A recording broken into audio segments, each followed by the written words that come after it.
ask anybody's question but yours. You're an idiot. And really a disloyal person. What's up, everyone, and welcome to the Disloyal Idiots podcast here on the Fans First Sports Network. Christian Guzman here alongside Andy Pregler and Kevin Wall from NoonsMagician.com as we celebrate / maybe not celebrate the good, the bad, and the ugly of Syracuse's Week 1 victory over Ohio. The Fran Brown Era is here, gentlemen, and there was definitely some good, some bad, and some ugly to go along with it. Yes. Indeed. Do we check want all those boxes. Do we want to start in typical podcast fashion amongst us with the ugly? I mean, I feel like the only thing that everybody's talking about is the fact that Syracuse can't stop the run, which is something that we've been saying now for the last 3+ seasons. Like, this isn't a new critique on the Orange. It's just that it was done in a different way this time. I think the last few years we knew that the scheme of the 3-3-5 was going to have games like this where a bigger team can take advantage of size and numbers in the front. And Tony White always had to get creative with how he was going to stop that. What we saw this time around was a little bit more concerning, but I also think was a little bit more predictable, where this is a defensive line where the depth chart on Monday had a whole bunch of oars between upperclassmen and redshirt freshmen. That's not what you want to see in that scenario, and it leads you to believe that the veterans outside of Fidel Diggs are just not performing at a level that Fran Brown and the rest of the defensive staff are happy with. And remember, this is Elijah Robinson's specific area of expertise. And so we're probably in this awkward phase where the veterans are just, quite frankly, not good enough.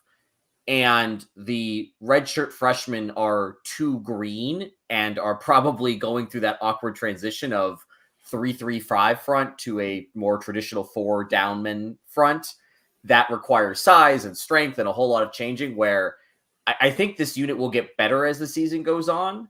But it does feel like it should have been more telegraphed once that first depth chart came out, when it was really clear that there was only one player on the defensive front who Fran and the rest of the staff had enough confidence in to pen in as a starter. Yeah, that was Fidel Diggs, who got 60 snaps, pretty much all the snaps on the defensive side. He and Elijah Clark were the only players on the defensive side to play 60 snaps on the defensive end.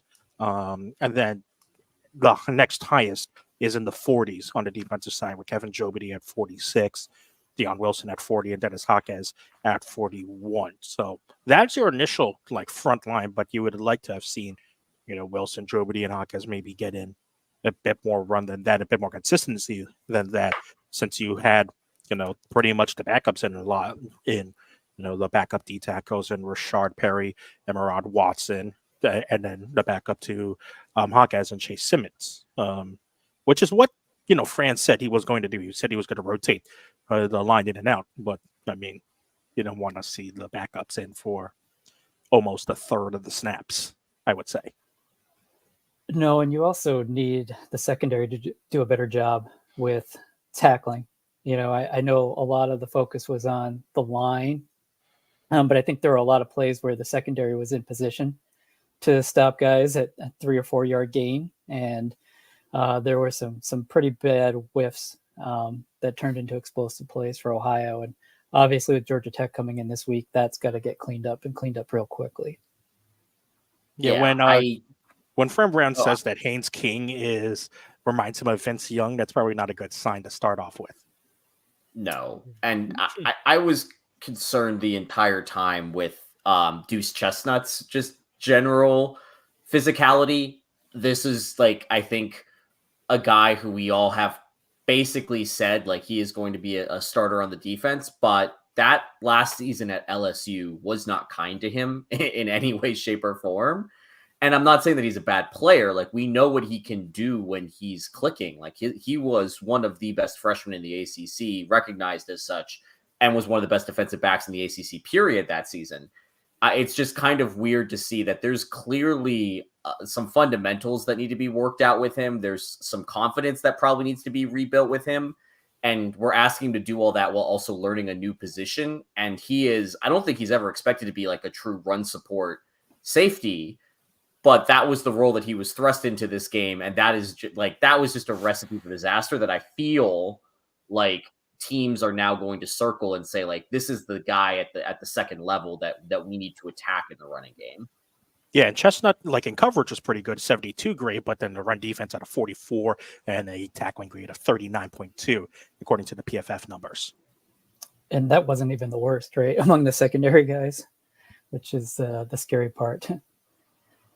Yeah, and I think some of it, like Marcellus Barnes, a true freshman, not being able to stop, and I forget what Tyus was, 220, 230, in the open field. Like, those are one of those things where you chalk that up to just a size and experience factor. And I think I'll be really curious to hear what the players have to say tomorrow when we hear more from them. Someone like Justin Barron, and with Marlowe Wax out, I think these, Chestnut and Barron and Clark and Grant and Clarence Lewis, like, those are all guys that are in their fourth years of college at least. And so those are the guys that are really going to have to step up and help fill that void without Wax. Yeah, I'm interested to, I guess that's probably the other biggest part of this. That's the negative, is the lack of Marlowe Wax here is going to be something that we need to address. So today at Fran Brown's press conference, Wax, who left the game in the second half with what looked to be a lower body injury, then came out with a boot, is definitively out for 6 weeks at a minimum, according to Fran. That would bring him back after the bye week for the Pitt game. I'm concerned with because of all the things that we just talked about in the running game. But I do think that it's going to be interesting to see how they fill this void, because the linebacking group does seem to have more experienced bodies that can perform at a level than I expected, to be frank. Right. And we saw some of those bodies on Saturday. So Fran said it would be probably Anwar Sparrow who'll get the start, but then James Hurd, who made that interception, will also be in there. And it might be one of those where it's a run versus pass. There might be more of the rotation like we saw at defensive line and at the wide receiver position this week, even the running back position, where it seemed like they were kind of scheduled like, okay, at this drive, this group's going in, kind of almost scripted ahead of time. So it'll be interesting to see. I think that's that's going to be tough this week, coming in against a team that not only has an experienced quarterback and a good run game, but Georgia Tech really killed Florida State with counters and trap and misdirections. And that's where missing someone with Wax's experience, during the broadcast, Mark Herzlich, the color analyst, talked about how on one play that Ohio scored on, and that Wax had recognized the formation, was signaling for the wide side of the field that the play was coming that way and for someone to step up. And it looked like it was Barry Buxton who was in at safety in that position and just didn't get up quick enough and was able to be sealed off by a block that sprung Tyus for a touchdown. So, it's that experience. I think Syracuse has some bodies. We didn't see a lot of Zion Moultrie-Goddard this week, but he's probably going to get on the field a lot more without Wax. It's, can these guys, make enough plays, and can the other guys pick up, where Wax is missing and that leadership. And so now I think Wax was also the defensive guy who was getting the signals from Elijah Robinson too. Was he wearing the communication in the helmet? We didn't get that confirmation, but I would assume it was Wax. So they said so on the broadcast before, Okay. On the TV broadcast, they specifically said that Wax was the designated green dot person on their sheet. So, again, so then you would imagine that probably shifts to someone like Derek McDonald, Right. or probably even Justin Barron. It might make more sense to put it on Justin Barron than on someone like McDonald. And so when you're looking at Wax backups, you saw James Hurd was, the main one there, kind of the interception. You'll probably see Anwar Sparrow. And like you said, Kevin, I think you see a bit more Zion Moultrie-Goddard, who throughout camp, a lot of people were essentially calling him Mini Marlowe. So Right. I was actually surprised to not see him on the 2 deep initially, as like even in an or position on the 2 deep. But I expect we will see him at some point or and has some sort of involvement in the next couple of games without Wax available. It's gonna be tough to replace Marlowe. I mean, it's Yeah. Yeah. I mean, like when you look at the PFF numbers, Pro Football Focus again, their grades are always awesome. Well, we won't go through every single player grade, but the ones we have pointed out, Marlowe Wax was the highest graded out defender at an 81.3. Right. For those who aren't familiar with PFF grades, 60 is your baseline grade, so 20 points above the average is very, very good. Run defense at an 82. His tackling, he was the highest graded tackler, also at an 81.1. So, like, yeah, there's a reason why Marlowe has consistently been on the All ACC teams the past 3 Right. years, or the past 2 years, I should say, and on the preseason All ACC team this year.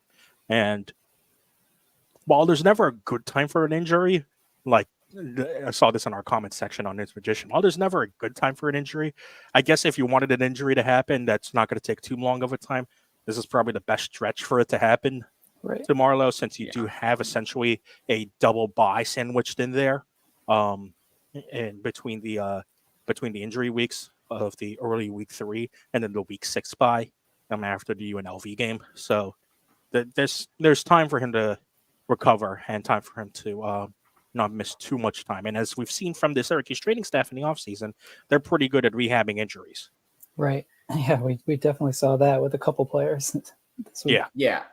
I think the biggest question that I'm going to have without Wax is the, like what Kevin was kind of mentioning, it just the play recognition. Who's the true leader on the field? Like Fadil is obviously he and Barron were the representatives to go down to the ACC kickoff. It seems like they're obviously the most experienced. They were pretty involved in the documentary that we saw on ACC Network. Feels like those are the two guys, but Diggs apparently, according to Fran, was also nursing an injury of some sort and just decided to play through it, which would explain a lot of the lack of explosiveness that I think we saw out of him in that game.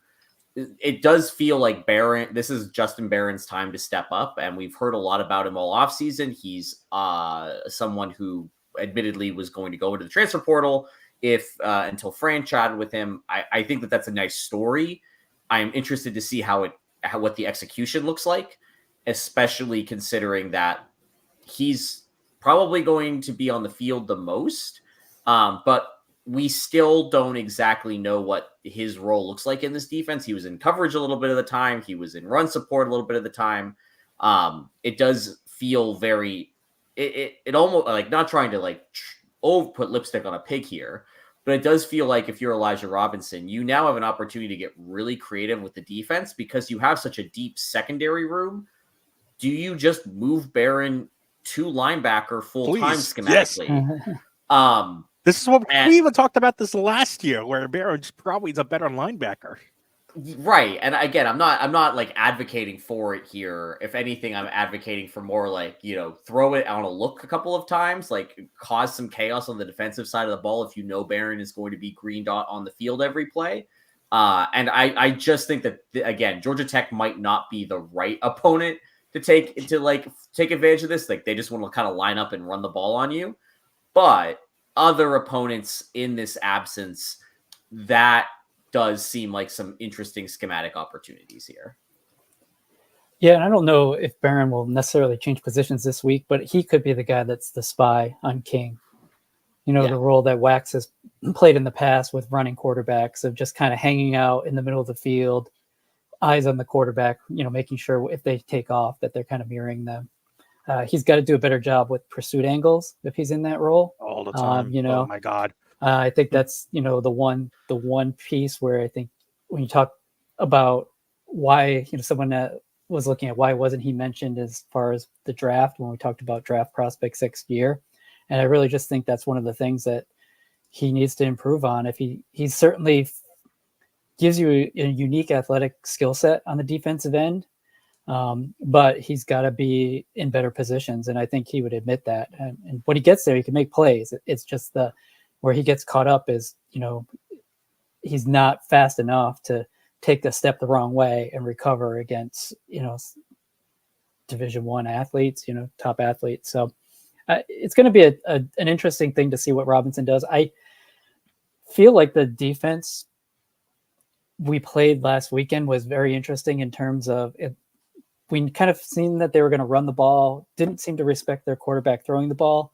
But the corners were in softer coverage than I would have expected many times, playing off guys. And you just wonder if Syracuse felt like, let's see if we can get through this game without giving away too much for Georgia Tech and Stanford and some of the other teams to look at right away, and then holding back. So the week one kind of chess match stuff with coaches is something that people as fans sometimes overlook, and I think that's the benefit of playing, a G6 team right away in the opening week is you can, count on, out talenting that group and maybe holding some of the things back that you wanted to, display moving forward. And I think we kind of did that on both sides of the ball on Saturday. Yeah, it was interesting, I think, to see that. I think with especially with like you said, Kevin, with the corners, I found myself seeing both more Devin Graham, Marcellus Barnes, Clarence Lewis. For a good amount of time, they were essentially backtracking even before like a good, half beat before the ball was snapped, so that they were playing really, really soft coverage. People who've listened to this podcast know how much I despise a Syracuse zone defense, especially in football. And it's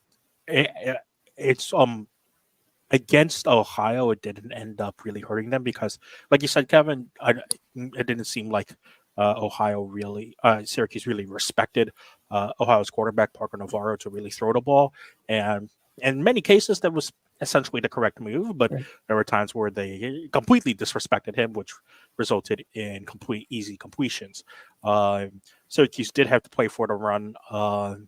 Unfortunately, didn't, and at times, which led to those big gains from Tyus, and then Ohio's play calling bailing out Syracuse in the red zone because that's an Ohio team that should have been up a score in the at halftime because of the red zone play calling.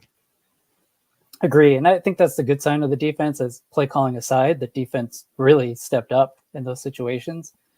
They got pressure. You don't know if maybe they took Ohio out of some of the things that they wanted to do just with the looks and the way they're able to disrupt.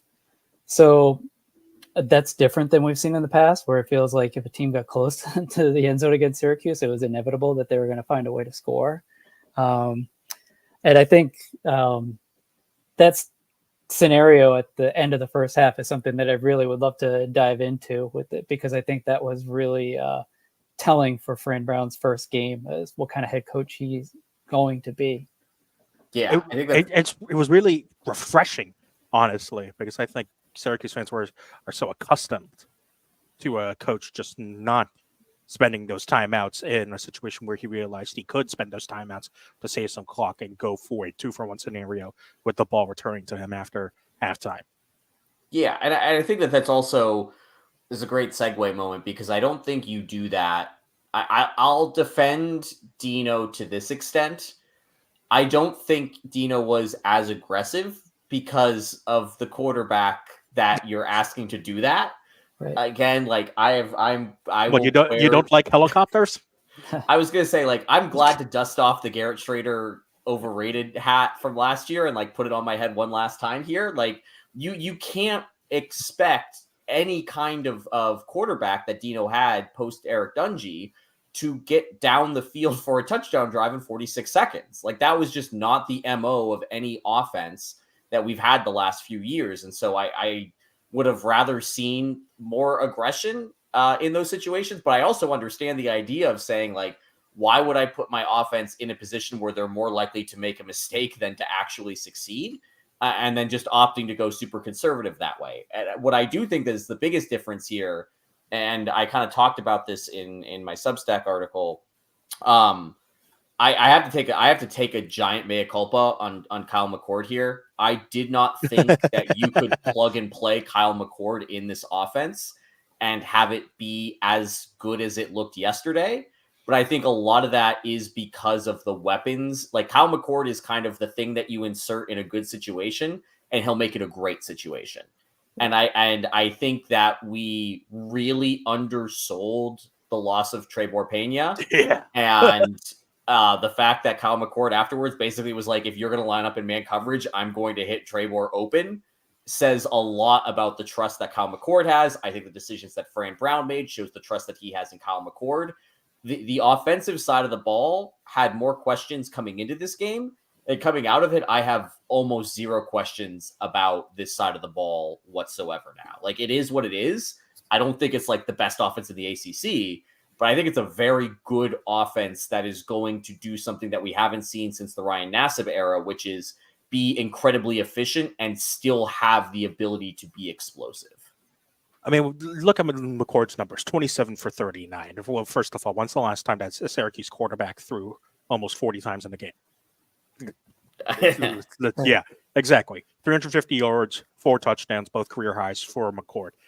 And like the thing is, and what Andy also talking about Pena, it wasn't just in his one-on-one situations, whether it was in the slot or diving to the corner of the end zone. It was also his ability to be a safety valve on check down crossing routes, which was really, really important as well for McCord, because Pena was that for some of the 3 verticals go plays, and having Pena as the crossing guy, check down guy, McCord could easily throw to Pena, and then with Pena's just natural speed, he could easily turn for at least 8, 9, 10 yards, which was very, very important to keep the chains moving for Syracuse. And I know a lot of fans online were talking about the lack of a run game, which I'm pretty sure Kevin was going to bring up at some point as well. The thing is, we heard throughout the entirety of camp that Jeff Nixon's offense was going to be a pro-style offense.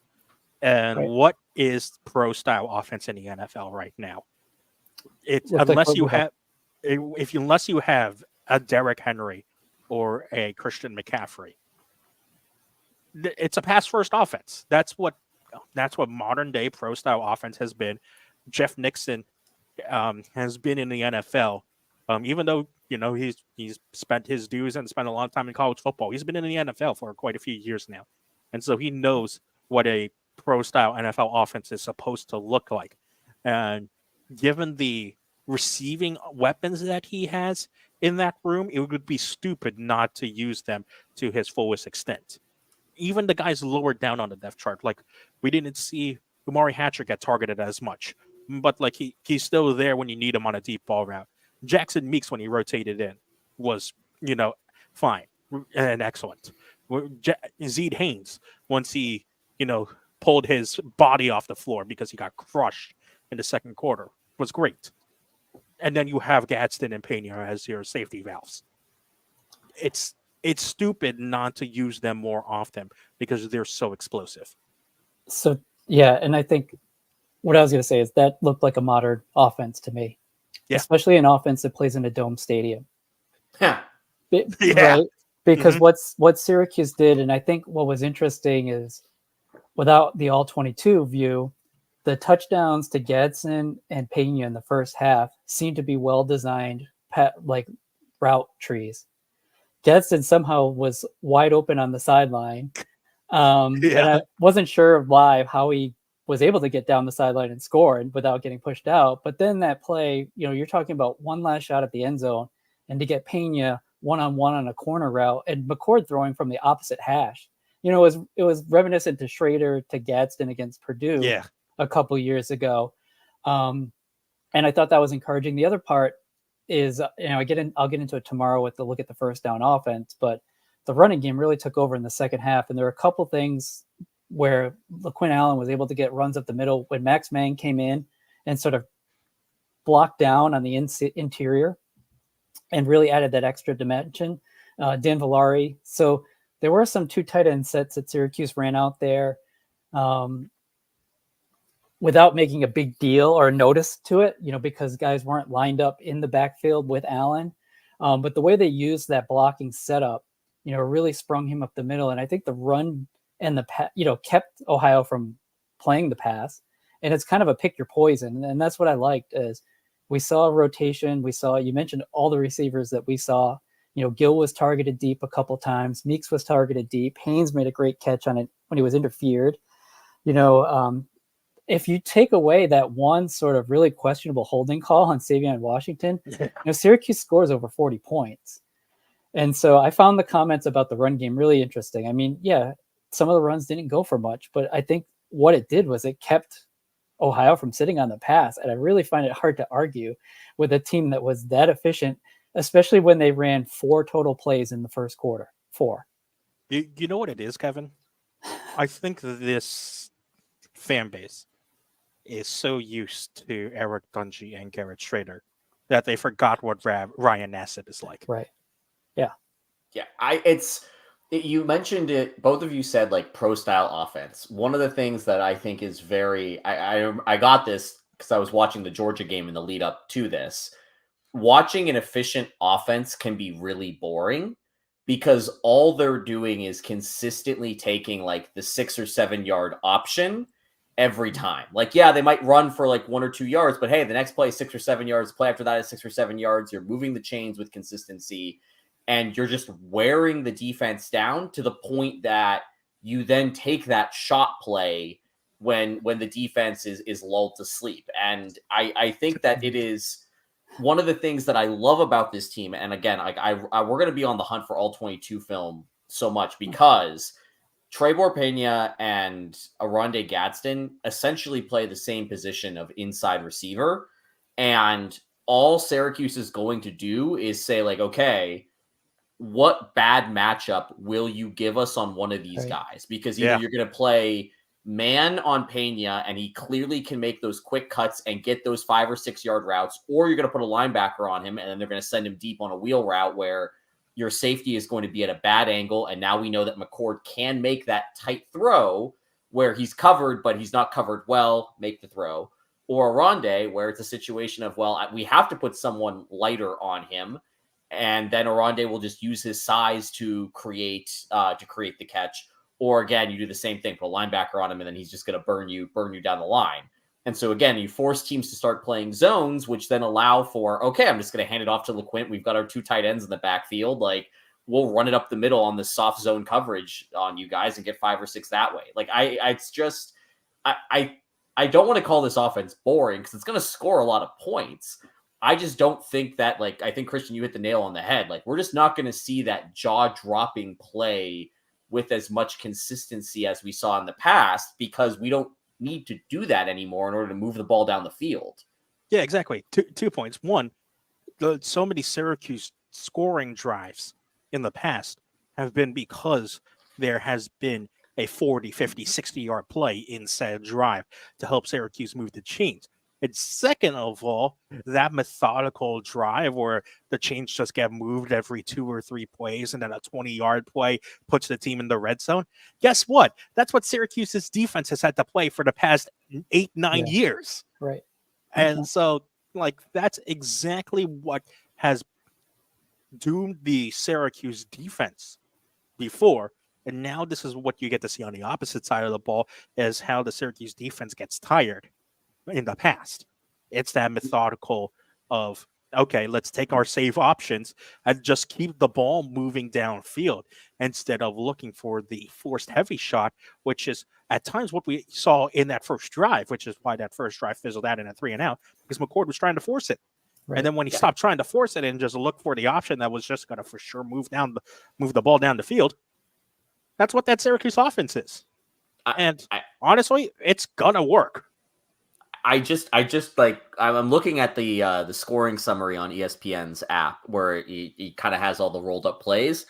Syracuse's scoring drives: 8 plays, 75 yards; 17 plays, 73 yards; 8 plays, 75 yards; 9 plays, 75 yards. Then you have the 5-play, 67-yard drive; 8 plays, 68 yards. Like, this is perfect. That's perfect. That's football. That is football right there. That's beautiful.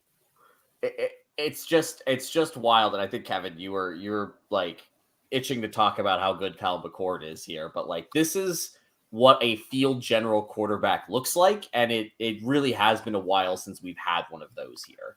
Yeah, but before Kevin gets to Kyle, that one of those 8-play 75-yard drives, remember, that was also the 2-minute drive / 44-second drive to end the half. Yeah. Right. Yeah, so they got 8 plays off. just with insane. one timeout also. Right.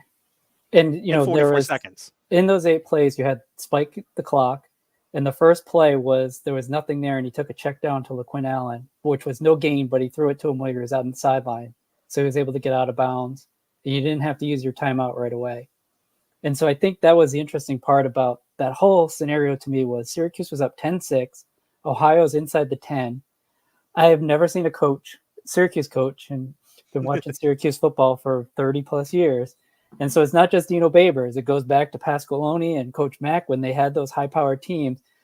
There's no way those guys were calling timeout with an opponent poised to take the lead before halftime.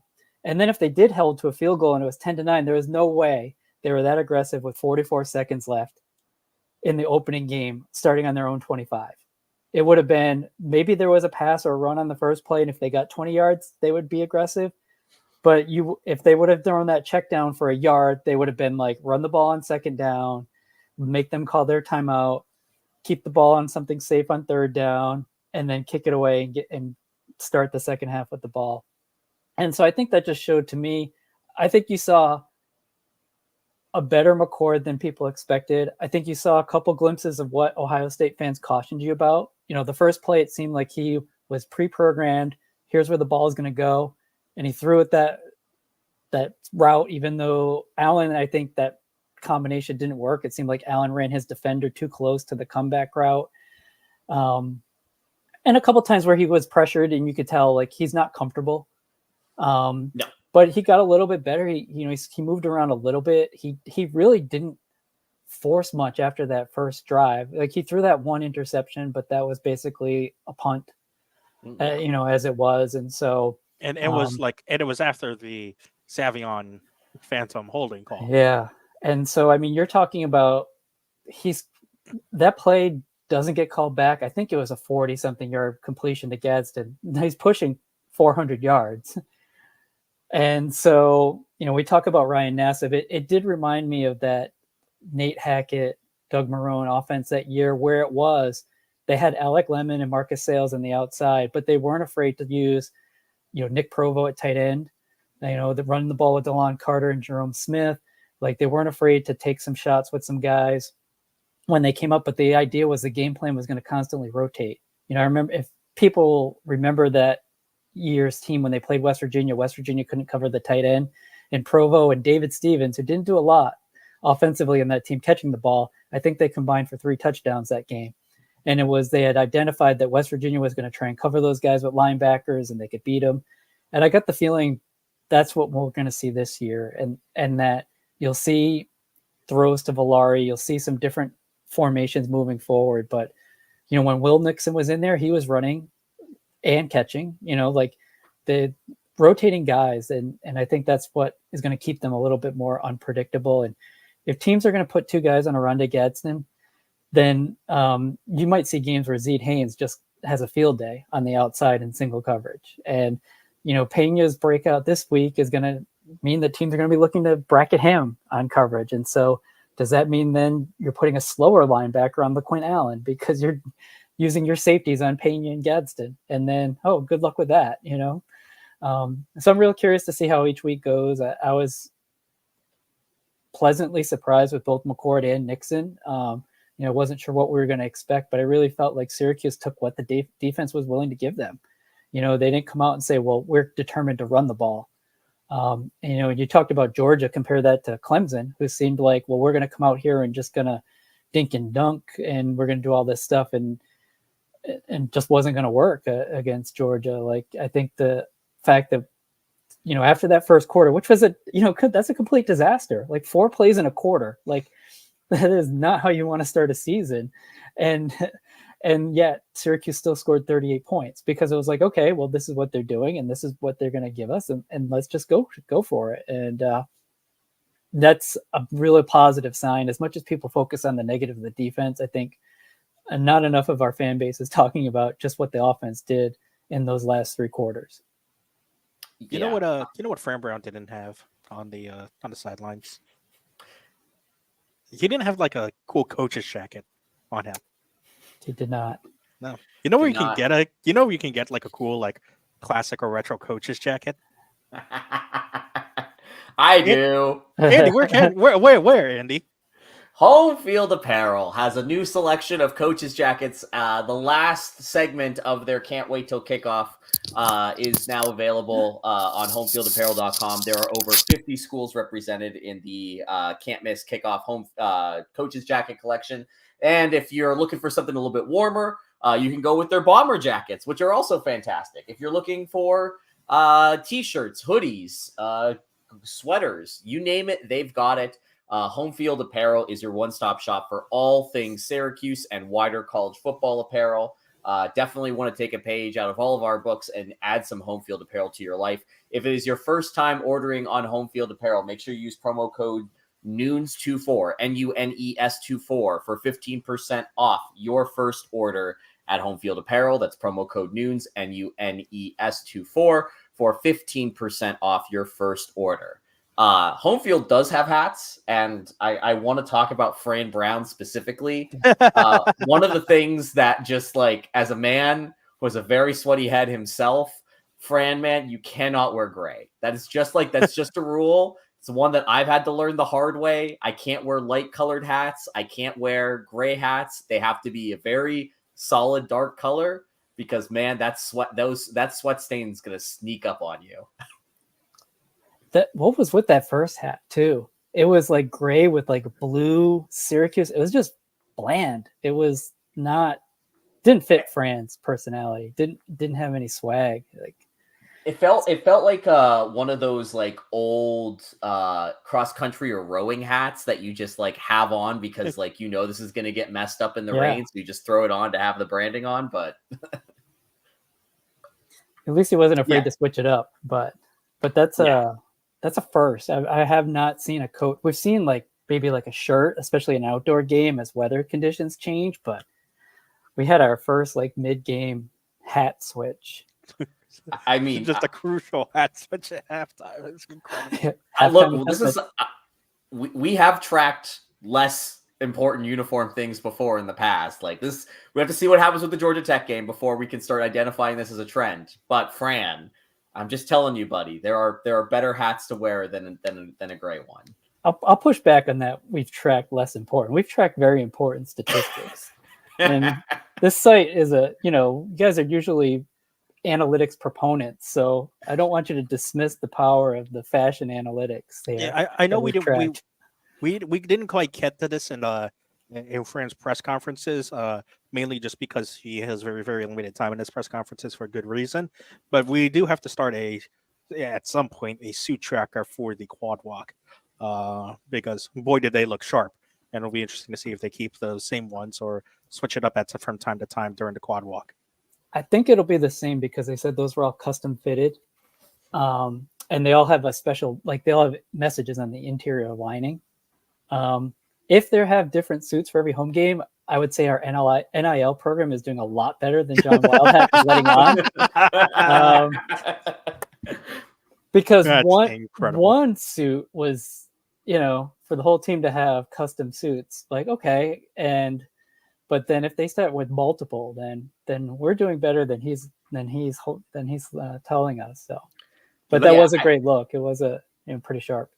I actually do want to like focus in on this for a second. Because me too. I think this is something Chris Carlson had the in-depth piece of like 22. I think it was 22 things around Syracuse that was different or re-energized or just like talking about the environment from the lens of like, hey, what's changed up this year? And the suit thing in particular got me because Christian, I'll let you talk about like the quad walk experience itself since you were there. The optics of it and then the reasoning behind it just show me how good of a hire Fran is going to be. Like, I love the idea of bringing in like a physical tradition to draw people to campus. That's something that the university has tried and mixed results success to do for the last decade plus of my time being associated with Syracuse. And Fran did it in an off season with one angry fire back to the athletic department after the spring game. Like he did it. Great job. The second part is like the suits thing it's the story of Fran there is he goes to Mr. Suit to get his own. he's chatting it up with everybody that's in the shop because that's what Fran does. He realizes that this is like a Syracuse institution. And so he's like, okay, our guys need to be part of a Syracuse institution. They get suits here. And the act of physically having a physical reminder of something to center you, or physically being centered before the game with something that's personal to you, but is still unifying a team. Like, that is education principle 101. That's like high level coaching. Like, the next thing, like, what I'm trying to essentially say is, like, I think that one of the things that I had around Fran was lack of experience in the head coaching role is going to show at some point in time. But Fran is doing things that are extremely intelligent, purposeful, tied into proven education, coaching principles that are done at the highest of highest levels.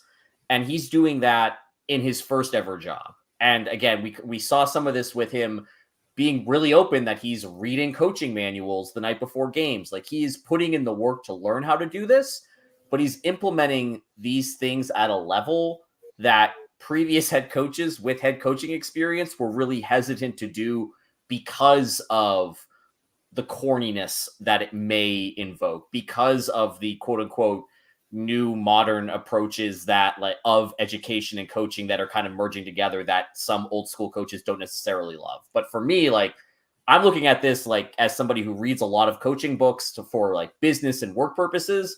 Fran is doing all the things that like a Pep Guardiola does at Manchester City. Like, it's all from the same playbook.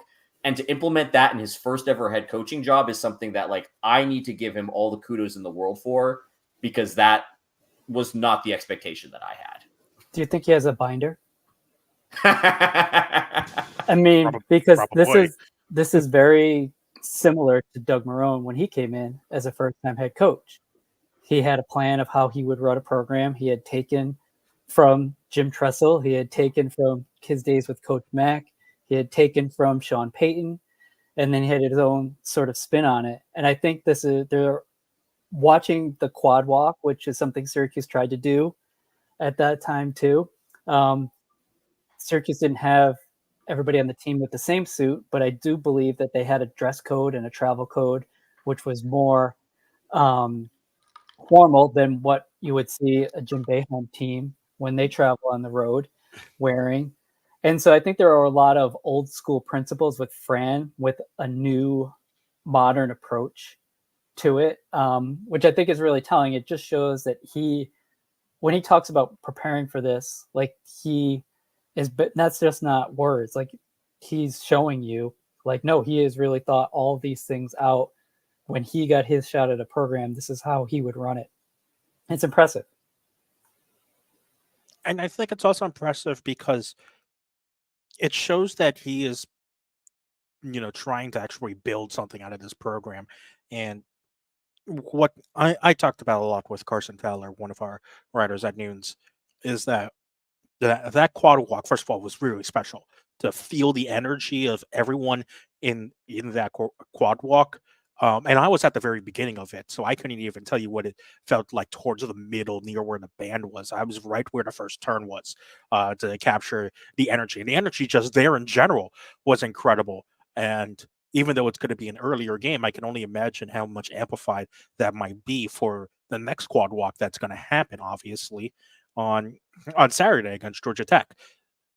What Syracuse has been missing for some time, just in general, is good tradition. And that's one of the best things that makes college football and college athletics, is the tradition.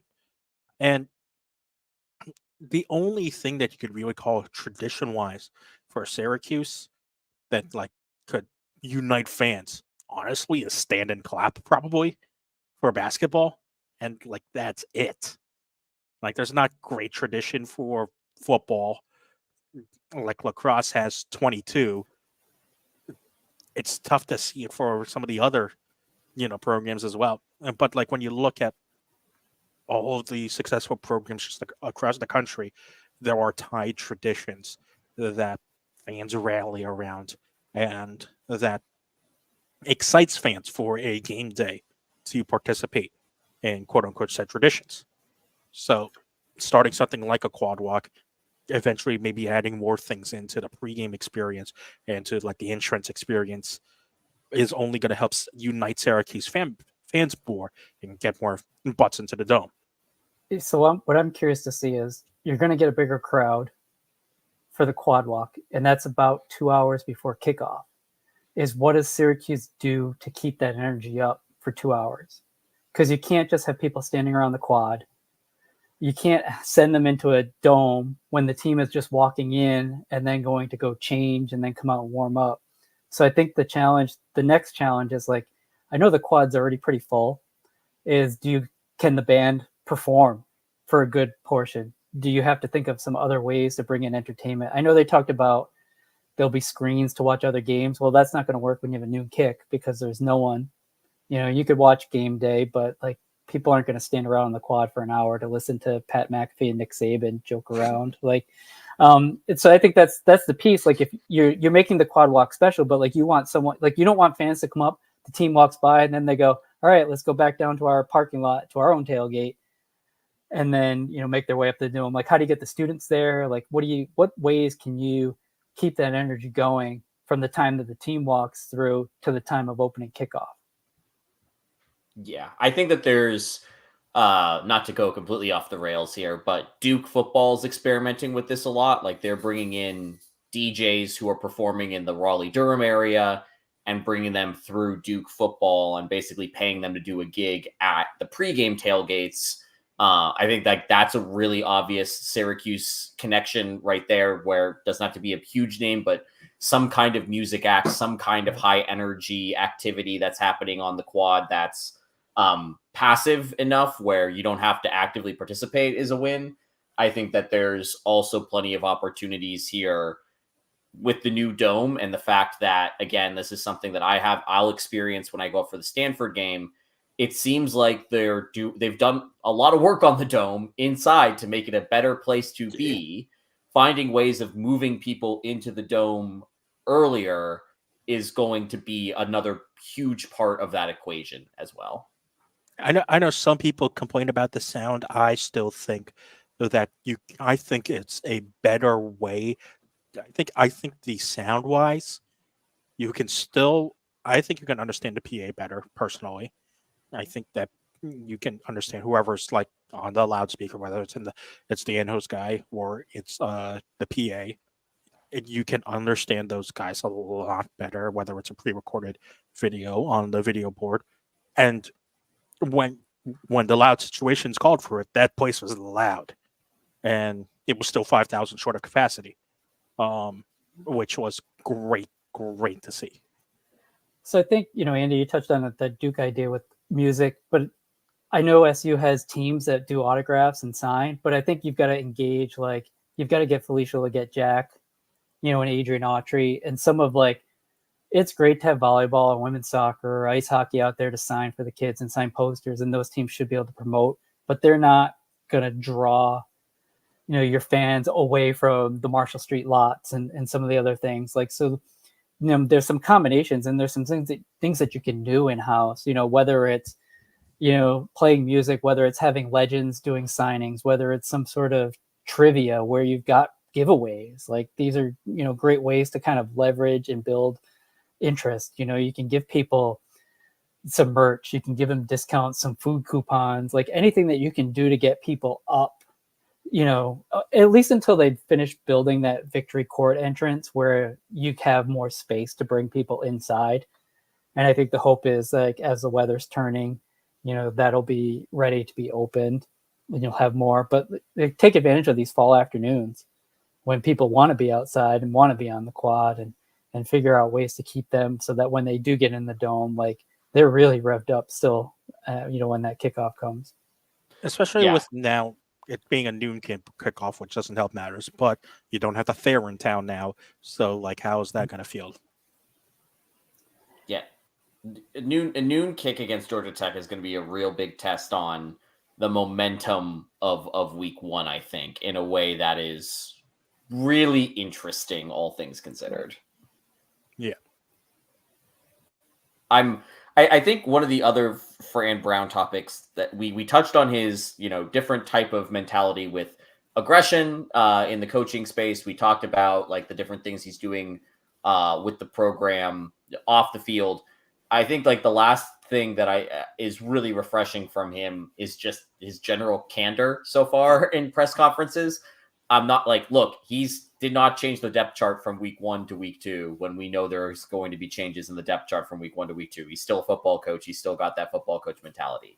However, having a straight answer on a major injury, huge refresher. Hearing him have the quip about sending Ryan Day champagne for Kyle McCord, like that's the kind of stuff that I think plays well to this crowd in a way that is not forced, in a way that I think Dino had to try to force some character out of himself in order to basically not give away anything of importance, versus Fran just like, look, injuries are injuries. Like, this is something that you care about. He's not playing for a while.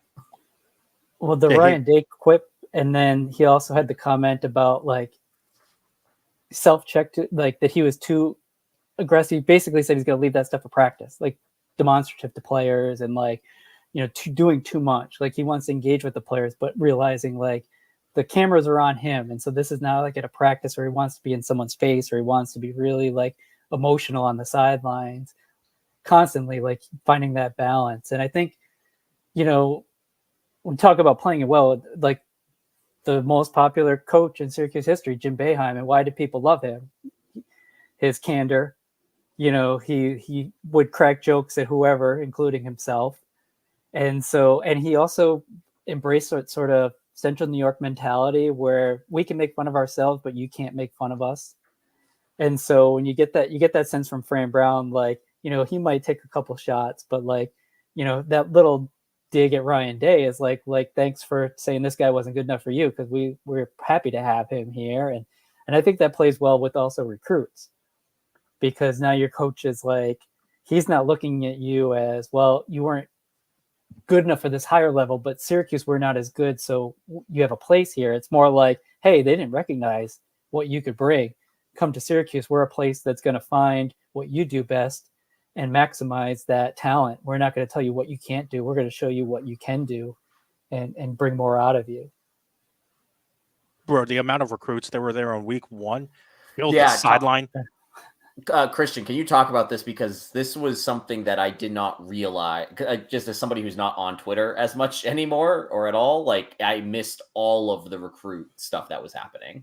Yeah, it's in our Slack football channel. I didn't post it on Twitter, but I posted a private one to our Slack football channel of a video of all of the recruits that were present on the sideline, and it essentially filled the sideline on the bottom, and not like the end zone sideline. I'm talking about the sideline, and there were bodies there. There were fans there. It was very, very impressive to see the amount of people there. I'm not sure if you found it already, Andy, or not, but it's really smart, because it was before high school football season has kicked off. Exactly. And so really smart to take advantage of the fact that these players didn't have games to, and so you could get them on Labor Day weekend and get them in-house to experience, especially the opening and the new look Syracuse. So yeah, I love this. Again, I think Fran's recruiting really well, really intelligently. They mentioned it again on the broadcast multiple times, just the number of New Jersey and New York players that are on this roster right now.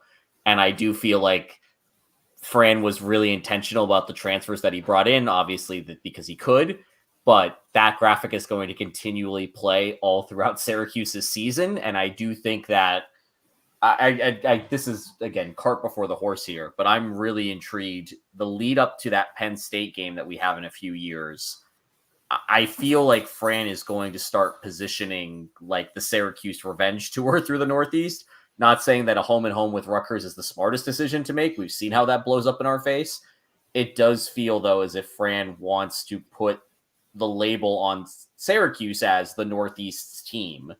And again, not saying that he's going to do this, but like brought a turnover celebration that seems really fun. Football players are taking shots of orange juice after turnovers and getting into the fans with it.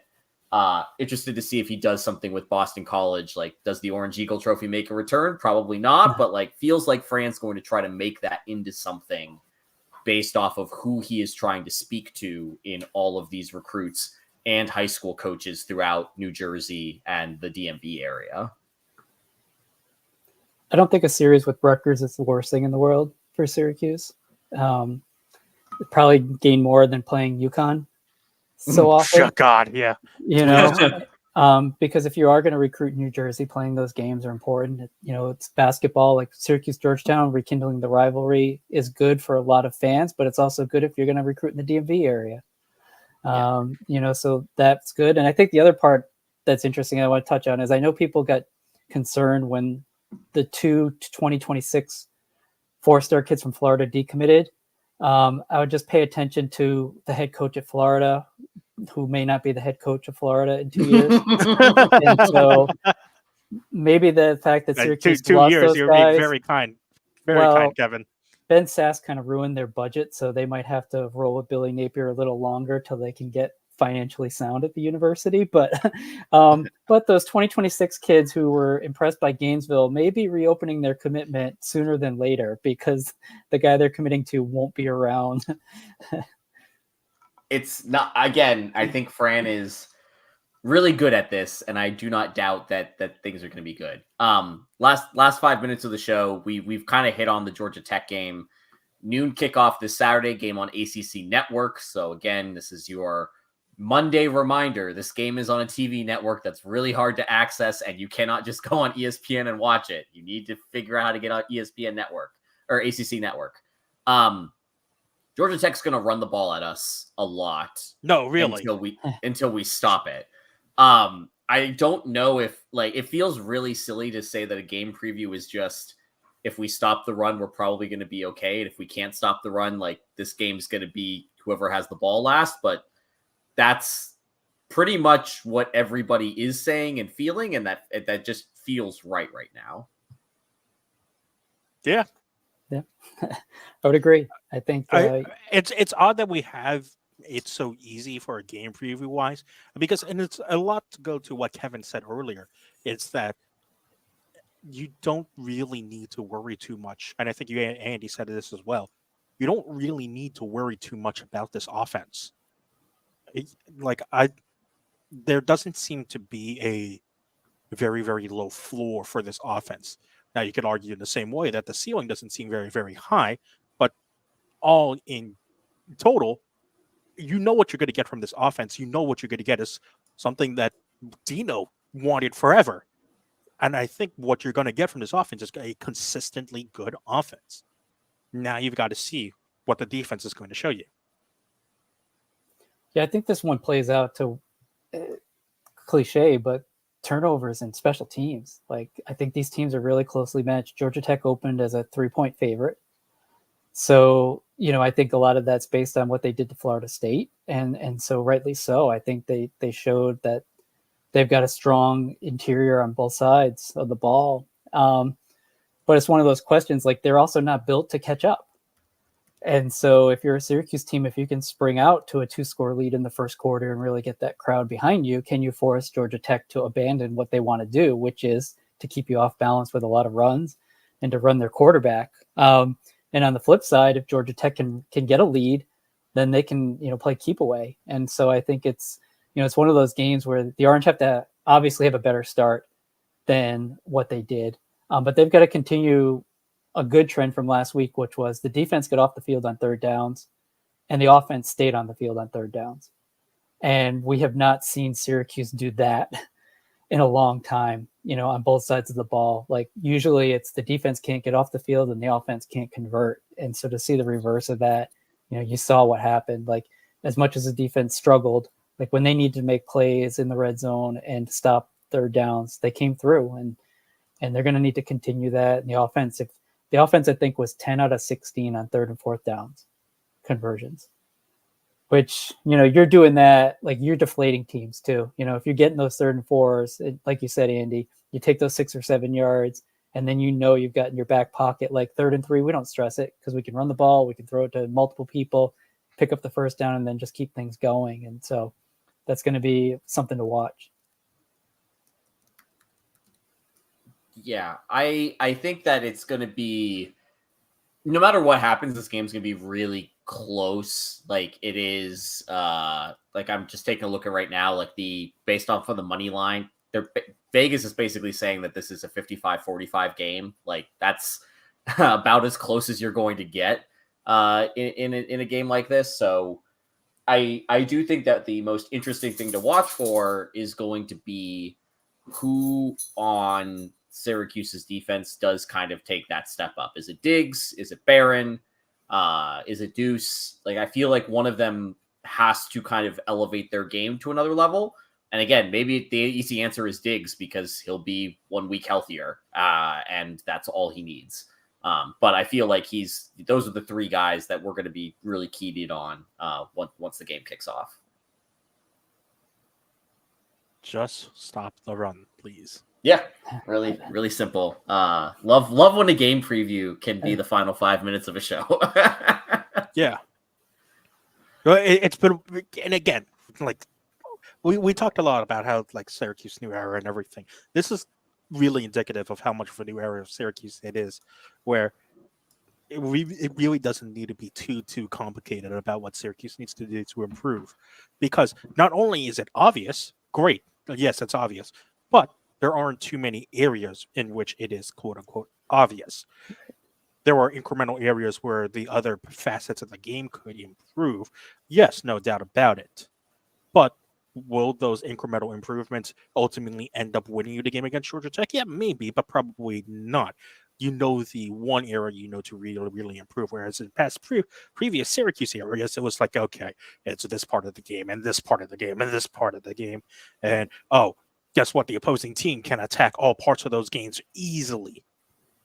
Here against Syracuse, and with this Syracuse team that we've seen one game into the year against an Ohio team that is coming off back-to-back 10-win years, and who last year, even though playing against a majority of Group of 5 teams, had a top 10 defense in the FBS. This is a Syracuse team that put up record-setting numbers on offense. Right. Yeah. It's exciting stuff, to say the least.